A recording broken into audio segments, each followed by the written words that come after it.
presidential promise to put the law before family. I said I abide by the jury decision.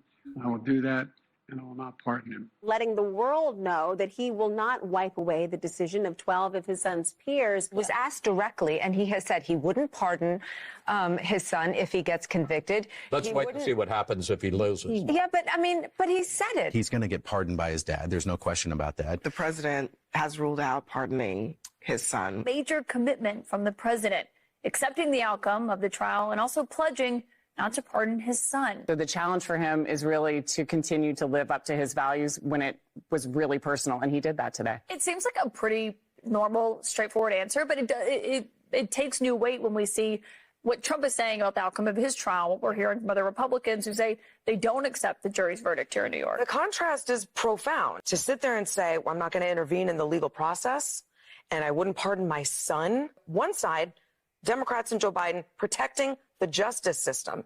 And on the other, Republicans and Trump protecting Trump. Our current president of the United States has so much respect for the law that he has said he would not pardon his son. I mean, you know, again, it's all about the contrast. President Biden saying I will respect whatever this jury decides versus Donald. I would just like to comment that my green screen is actually better than theirs for the most part. Like, if you take a look, theirs is real fuzzy. It looks like shit. Mine's better. And I'm just a, you know, fucking schlub streamer. And they're supposed to be MSNBC News, just for the record. Okay. Donald Trump, after he was convicted on 34 counts, saying the entire system is rigged against him. Their latest attack has been that Joe Biden has politicized and weaponized the DOJ, right? That was the whole argument around Donald Trump's conviction. And this week, of course, Hunter Biden was found guilty, and Joe Biden has very clearly said he would not pardon his son, he would not commute his sentence. How stark is this difference? I mean, how can Republicans keep making this argument now that Joe Biden has really put it out there? Okay, I think we've seen enough, right? No reasonable person who looks at the facts of Hunter's cases can reach any other conclusion than Hunter was singled out only because he is my son, and that is wrong, okay? And no reasonable person could look at the situation of Donald Trump, again, being dragged through the mud, being said that his case was about a hush money payment. It never was. It was about him paying his lawyer and categorizing it as a different kind of payment so that he could save tax money. So he did try to scam the IRS, but that was the crime. It had nothing to do with hush money to some, you know, woman in the adult industry, which is what all the news reported to try to drag him through the mud and ruin his reputation. He was purposefully singled out because he was the presidential candidate. It's exactly the same situation, like without any difference. It's exactly the same. There has been an effort to break Hunter, who has been 5.5 years sober, even in the face of unrelenting attacks and selective prosecution. And trying to break Hunter, they've tried to break me, and there's no reason to believe it will stop here. Enough is enough. For my entire career, I have followed a simple principle. Just tell the American people the truth. They'll be fair-minded. Here's the truth. I believe in the justice system, but just as I've wrestled with this, I believe raw politics has infected this process, and it led to a miscarriage of justice.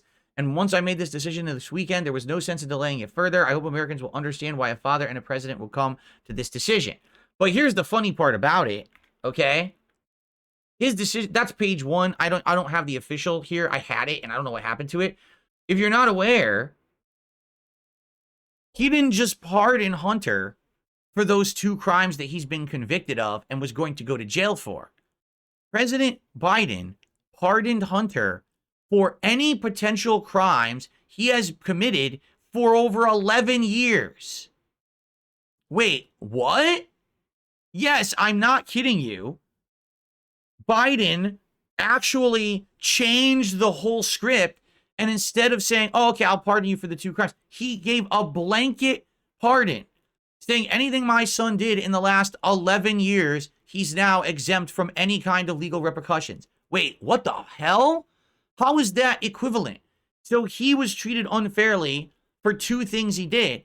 So you pardoned him for it with no actual expectation or knowing that anyone would ever go after him ever again for anything. But then you make sure that now he's safe from prosecution for anything he's done for 11 years? What?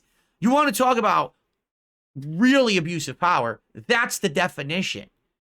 It wasn't, oh, there's an injustice, undo the injustice. It was literally stretch the limits of the power that I have as president to give the most extreme presidential pardon I can to make sure that no one can go after Hunter again. But the other question, of course, what happens now is people say, well, what just happened? Does that mean that President Joe Biden is actually aware that his son committed more crimes and he wants to make sure no one goes after him for those as well? Probably. Because if not, why would he have done that?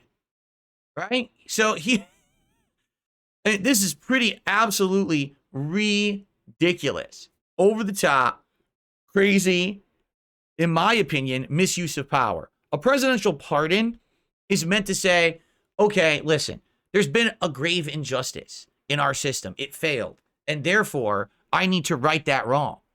Okay? Already it's questionable that he's only specifically decided to do this for his own son, right? Because there's lots of injustices, lots of misuse of power that has happened. But he decides only my son, oh, by the way, and then protect him for over a decade. What? So my honest opinion of this, okay? My honest opinion is very simple. This is Joe Biden's last FU to the country. Joe Biden knows he's never going to hold any kind of political, job ever again. He's done. He's too old. I mean, they just had a video of him like a day ago. He was at a summit with like African leaders. He was dead asleep. He was just like this, asleep at the desk. People were looking at Joe. He's like, not moving. He's asleep. He knows his career's over. He's too old. So for him, he doesn't give shit, right? He doesn't give two shits about anything. He's done. He's on the way out. He doesn't need to have a good reputation moving forward for anything. So in his opinion, you know what? I just want to make sure absolutely nothing hits my son or me, because let's be honest, if he's aware of his son's crimes or he's involved in any way, and then his son gets prosecuted, there we go. So I feel like this was a way for him to cover his own ass as well as his son and just be sure that nothing could ever come of this ever again, right? He's going out with a bang, a giant explosion, a big rocket of fire coming out of his ass as he's walking out of the Oval Office. And this was his last thing that he wanted to do and say, screw it, right? And the funny part was, for the entire time, he told everyone he wouldn't do it. And he very well knew he was doing it. Let's be honest here.